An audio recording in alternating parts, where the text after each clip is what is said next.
اگر کوئی بندہ تمہیں مارنے کی سوچ رہا ہے کہ ان کو مارنا ہے تو قرآن کہتے ہیں وَأَعِدُّوا لَهُم مَّا اسْتَطَعْتُم مِّن قُوَّةٍ، تم ماحول کے مطابق اپنے آپ کو اپ گریڈ کرو، تم اپنے آپ کو بچانے کا سوچو۔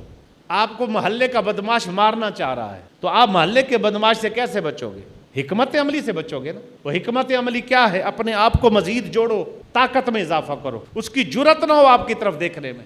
ہمارا دشمن اور کوئی نہیں، ہمارا دشمن یہودی ہے، ہمارا دشمن سیدھا سیدھا اسرائیل ہے، ہماری جنگ کسی اور کے ساتھ نہیں، ان کے ساتھ ہے۔ تو ہمیں سوچنا چاہیے کہ ہم یہاں مقابلے میں نہیں کھڑے، ہم اسرائیل کے مقابلے میں کھڑے۔ تو اس کے مطابق قرآن کہتا ہے اپنے آپ کو اپ گریڈ کرو، اپ گریڈ کرو، طاقت بڑھاؤ۔ دشمن جتنے بڑا ہو اپنی طاقت اتنی بڑی بناؤ۔ جب اپنی طاقت اتنی بڑھا لو تو اس وقت تم سروائیو کر سکو گے، ورنہ مٹا دیے جاؤ۔ ہم اپنے دشمن کو نہیں سمجھ پائے۔ اب یہاں بیٹھے میرا دشمن جو ہے مجھے پتہ ہے، میرا جتنا لیول ہے میرا دشمن اتنا ہوگا۔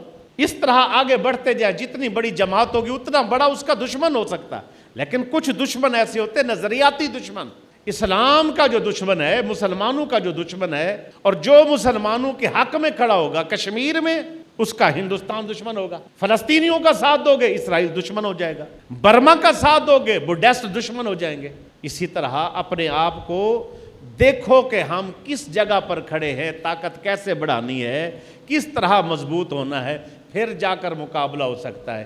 وہ F-16 تک پہنچے ہوئے ہیں، B-2 بمبار طیارے بنا لیے ہوئے، وہ سارا کچھ کر لیے۔ ہمارا مولانا یہاں کہہ کر کہے سائنس حرام ہے، نہیں پڑھنی چاہیے، کیا مقابلہ ہوگا؟ ہمارے یہاں بندے بیٹھ کر کہیں، مفتی صاحبان کہیں کہ مثال کے طور پر جو سائنس پڑھے گا، فزکس پڑھے گا، فلاں فلاں پڑھے گا، اس نے حرام کیا ہے، وہ ٹائم ضائع کر رہا ہے۔ بھئی کیسے ٹائم ضائع کر رہا ہے؟ قرآن کہتا ہے بچنا چاہتے ہو طاقت بڑھاؤ۔ اب طاقت بڑھانی ہے تو وہ ہمیں مارتا ہے B-2 بمبار کے ساتھ، تو ہمیں بھی B-2 بمبار بنانے کے لیے انجینئر چاہیے۔ انجینئر قرآن پڑھنے سے نہیں بنتا، انجینئرنگ کرنے سے بنتا ہے، فزکس پڑھنے سے بنتا ہے، کیمسٹری بایو پڑھنے سے بنتا ہے۔ اگر ہم اس تعلیم کو بھی ساتھ رکھیں گے پھر جا کر ہم اپنی سروائیو بھی کر سکیں گے، ترقی بھی کریں گے، کامیاب بھی ہو جائیں گے۔ قرآن و حدیث کبھی بھی سائنس کی مخالفت نہیں کی۔ ہم مخالفت کس چیز کی کرتے ہیں؟ مخالفت اس چیز کی کرتے ہیں کہ بھائی ایجوکیشن، دنیاوی تعلیم پڑھتے ہوئے لڑکے لڑکیوں کو اکٹھے نہ ملاؤ۔ کافر کہتا ہے یہ تعلیم پڑھتے پڑھتے تاکہ یہ ننگے ہو جائیں اور اسی طرح یہ لبرل بن جائیں، سیکولر بن جائیں۔ آپ مسلمان ہیں، آپ اس کا انتظام کریں، اپنی ملک پر ڈیمانڈ کریں کہ اگر چائنیز ہیں وہ اپنے جو ان کا لادین لوگ ہیں وہ اپنے طریقے سے پڑھتے ہیں، یہودی ہیں ان کی یونیورسٹیاں ہیں وہ اپنے طریقے سے پڑھتے ہیں، امریکہ ہے ان کی یونیورسٹیاں وہ اپنے طریقے سے پڑھتے ہیں۔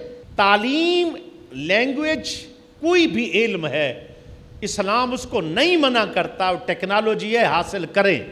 جس نے تلوار بنائی ایک علم تھا نا، تلوار بنانے کا طریقہ قرآن میں کہیں نہیں لکھا ہوا، ایک ہنر تھا۔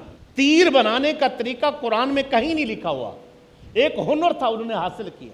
گھوڑوں کو سدھانے کا طریقہ کہ گھوڑوں کیسے سدھائے جائیں اور کیسے حملہ آور ہوں اور لڑیں، اس کی تعریف قرآن نے کی ہے، لیکن جنگجو گھوڑے کیسے بنائے جائیں قرآن میں کہیں نہیں لکھا ہوا۔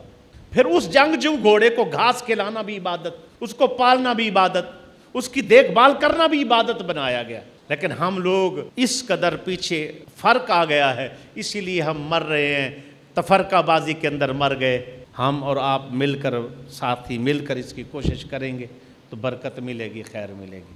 صرف اتنا کہوں گا کہ ڈٹ کر اللہ کے راستے پر کھڑے ہو جائیں، مایوس نہ ہوں۔ دین بہاریں لے آتا ہے اللہ کے راستے پر۔ آج اگر ہم کہیں کمزور ہیں، ناکامی ہے، تو انشاءاللہ کل فتح ملے گی۔ آج نہیں کل انشاءاللہ برکتوں کے دروازے کھلیں گے۔